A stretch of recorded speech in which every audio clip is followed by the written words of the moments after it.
All right, let's talk Ireland versus New Zealand. The morning after. Wow. You recovered from that game? As a neutral, I mean, what an unbelievable game of rugby. So yeah, lots to talk about, and I'll try to make a bit more sense than I did last night. Immediately after the game in the middle of Marseille. That's the whole thing with this video. You're following me on this journey around France. And yeah, I didn't really get to say what I wanted to say yesterday. It was hard to process that game anyway, so I've had a little bit of time. Oh, I mean, my voice just breaking a little bit. Yeah, it was quite a big night. It was good fun. Thank you as always for your support on the channel. I'm Tim, this is Egg Chasers. I'm just walking back to my camper van at the Stade Velodrome. I'm wearing a Gloucester shirt because it's been given to me by Ed, whose Airbnb apartment I crashed at last night. Yeah, my shirt is in the bin now, so it's got Guinness down it, which was when someone poured a Guinness down my neck, which you will have seen on yesterday's video. Yes, Ireland, New Zealand, an epic game, and so torn in my feelings. I kind of just want to say thank you to both teams for serving up an unbelievable bit of, I think I described the Wales-Argentina game as sporting theatre. That's exactly what that was. Man, these quarterfinals have lived up to the billing. How many times do you hype something up? And I think I said this could be as good as rugby gets this weekend. This could be the greatest weekend of Rugby World Cup rugby ever. And, you know, those are big words. And the game so far, in terms of pure tension, living up to the billing. The Wales-Argentina game was kind of low on quality, high on tension. This was two great teams going toe-to-toe in Paris last night.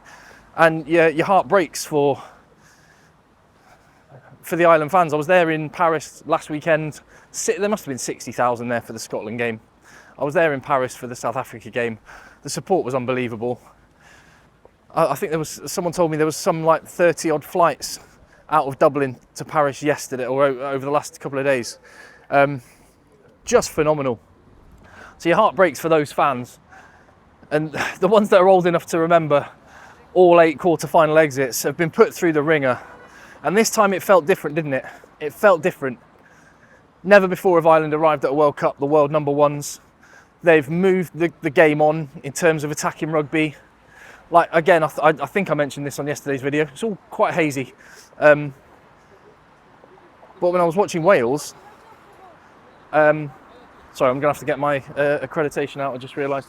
When I was watching Wales, I was thinking, oh my goodness, like, it's like they've swallowed Ireland's attacking playbook.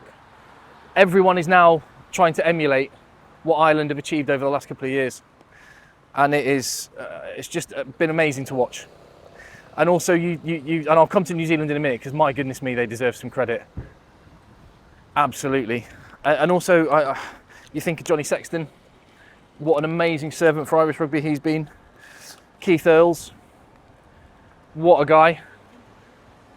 I mean, I know the part of, is it Limerick? Is the part of Limerick he's from? He's an absolute hero of those parts, and he's just been amazing. And Peter O'Mahony as well. Is that the last time we'll see him in an Ireland jersey? What a guy. What a guy. But then again, you know what? It would have been the same. I'd be saying the same about Dane Coles. I'd be saying the same about Sam Whitelock had New Zealand won. Had New Zealand lost. It's cruel. Sport is cruel. And that's what makes it amazing. New Zealand, right, just for a second. What a job they did. What a job. I don't know if you thought it, but when I saw the players emerging from the tunnel, and it's easy to say now, but I turned to the guys with me and I said it at the time. The look on Sam Cane's face, I mean, just looked on, switched on, focused. The tactical job, though, that they did was masterful. Absolutely amazing. They played it perfectly. Ireland, it's not even that they play badly. Like, you know, because what we're talking, the pushover try isn't held up, and it's a different game. And we're talking about what an incredible game an Ireland win. The margins are so small. But the tactical job New Zealand did was masterful. The way they picked which breakdowns to attack, and just enough to slow Ireland's ball up. Not by loads, but by enough. I remember watching the South Africa Ireland game earlier in the tournament, and South Africa's defence is oppressive. The way they're up in Johnny Sexton's face, but actually, Johnny Sexton's that good a player. He was still able to release the ball and get it to his runners, and that left holes elsewhere. What New Zealand did, which really impressed me, is they didn't fly up at Johnny Sexton. They flew up at the runners that Johnny Sexton was releasing and neutered the Irish attack much more than I thought was possible. And it was just really, really smart. So they picked the breakdowns, they focused on the runners and didn't get in Johnny Sexton's face, which I wouldn't have thought of that. And also, they gave them the outside. I don't know if you noticed that, but they were like, you're not gonna get us up the middle. Fine, have the outside. We'll trust our scramble D, and yeah, that's what I found particularly impressive. The van is still there, good. Yeah, and I noticed it a bit yesterday with Argentina playing against Wales.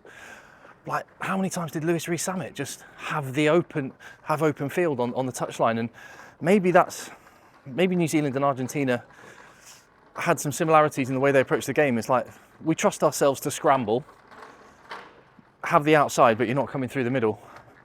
And then offensively and defensively, some absolutely giant performances from New Zealand. Ardie Savea was incredible. Shannon Frizzell, he might be their most important player, because you take him out of that team and it's a completely different feel to the New Zealand side. Defensively, some of the shots he put in were enormous. It was a fair play New Zealand, you have to say. And the way which Andy Farrell, Johnny Sexton and various other Irish people I've seen, Ireland squad members and coaches and stuff, have spoken about the game. The humility they've shown in defeat is great to see. It's why rugby's the greatest sport.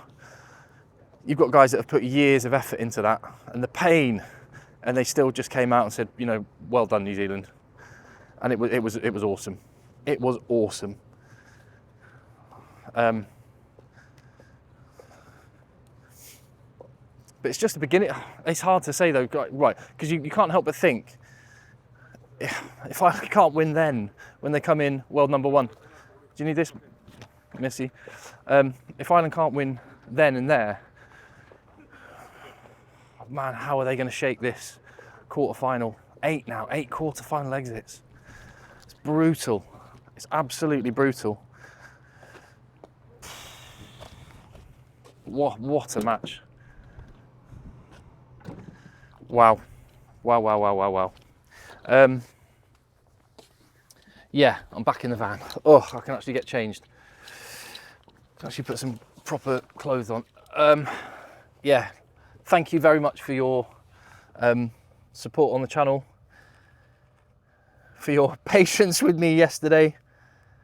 So after the game, I'm not having any drink or anything today while watching England, which is a bit of a shame. I can't throw myself into it. Going to watch the game here. Going to watch the game later, and then at some point between now and Tuesday, Tuesday morning, I need to get to Paris from Marseille, so one end of France to the other. So I'm going to have to do a lot of driving, which is why I let myself have a bit of an evening last night with some friends. Really fun night in Marseille. I really like Marseille. The stadium is close to the city, which is great. You've got a beach. It's a really fun place, and I know that central heatings are going on in across the UK, aren't they? There was ice on the outside of our window at home back in Manchester, apparently, and here I am in a pair of shorts and sunshine. So I'm very grateful to be here, and a big part of that is that you're supporting me on the channel, so thank you for that. Thank you to both of those teams for an unbelievable spectacle. heartbroken for Ireland. All of the work that they've done,